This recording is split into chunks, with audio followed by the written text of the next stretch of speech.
Wayne Gretzky, for the fourth time in 5 years, hoists it over his head, much to the delight of his teammates and to the people who have supported the Edmonton Oilers all year long. Now, I grew up an Edmonton Oilers fan. I cheered for what is known as the greatest team in NHL history, and I used to assume that the Oilers would just win the Stanley Cup every year or two.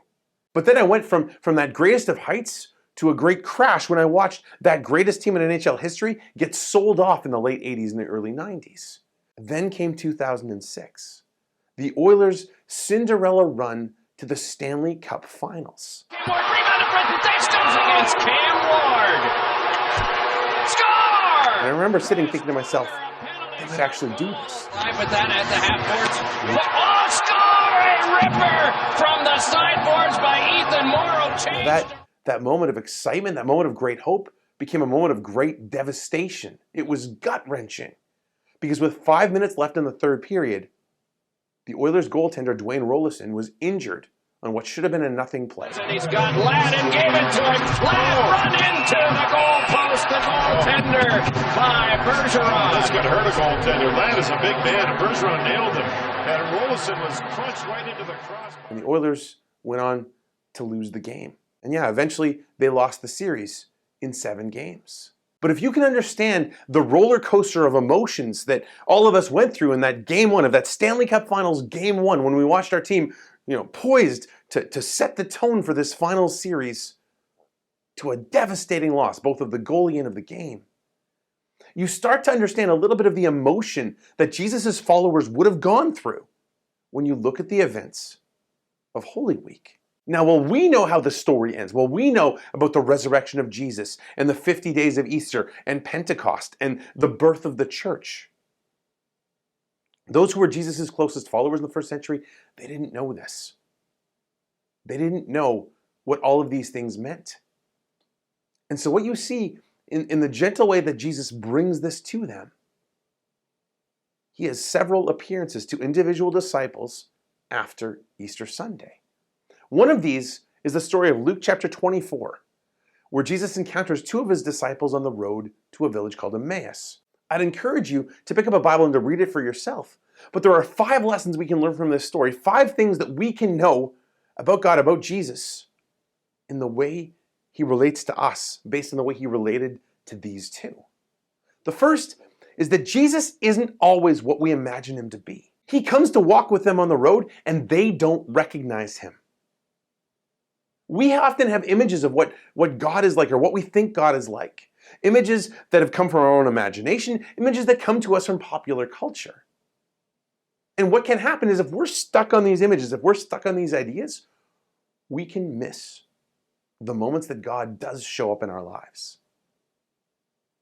And sometimes he will come to us in unexpected ways. The second thing is that Jesus meets us where we are, out on the road, even if we're headed in the wrong direction. You see, these 2 disciples, they had already heard that Jesus might have risen from the dead. They'd heard the report from the women who came and found the empty tomb on Easter Sunday morning. But still, they're going home. And so Jesus, he meets them there, and he doesn't yell at them or berate them or make fun of them or say, if you go the other way, then I'll tell you what's really going on. He meets them and he walks with them, which is exactly what he does with us. Because there are moments where all of us can be headed in the wrong direction. Jesus is willing to meet us there. In our most difficult and our most desperate of circumstances, Jesus meets us there. Third, Jesus cares about what we care about. Jesus doesn't show up and just offer a whole sermon to them about what was really going on. He asks them questions. What are you talking about? What things have just happened? And not only does he ask the questions, he listens for their answers. What does this tell us? Well, when we go to prayer, whatever it is that we pray about, even if it's ridiculous things like, I want my team to win the Stanley Cup, he hears our prayers. Even if our prayer is great sadness or anger with God, he hears our prayers. Fourth, he loves us where we are, but he loves us too much to leave us there. He doesn't just walk with them aimlessly and be like, well, good chat, I'm going home now. After they share their hearts with him, he shares his heart with them. And he says, let me tell you Let me tell you what the Messiah is really all about. Let me show you what it is you were really hoping for and the ways in which you've gotten this wrong. And yeah, part of our encounter with God is going to be a call to correction, a call back to what he wants us to be. Not because he doesn't love us, specifically because he does love us as we are, but loves us too much to leave us there if we're going in the wrong direction. And finally, we have the ability to recognize Jesus in the same place that these two disciples recognized Jesus. Jesus reveals himself to them in the scriptures. Afterwards, they say, were not our hearts burning as he explained the scriptures to us? We can read the Bible and find Jesus there. And the moment where they finally recognize him is in the breaking of the bread, in the Eucharist. This is why, in Catholic tradition, the Mass is the center, the source and the summit of everything we do. Because this is the place we know we can meet, we can encounter Jesus. It's possible that you've gone through the Easter celebrations and you feel the joy at knowing that Jesus has won a great victory over death and over sin.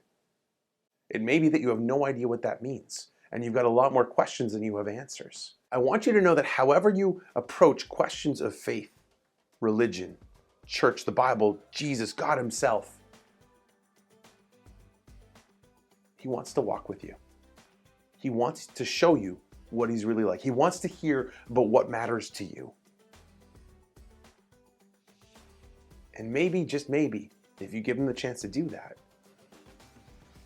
you'll find that as the two disciples, they were changed. They turned around, they ran back in the opposite direction, back to Jerusalem. Maybe you can find that something can be changed for the better in you. Here's a break. It is Pisani scores! A short-handed goal for Pisani! And they are celebrating a huge win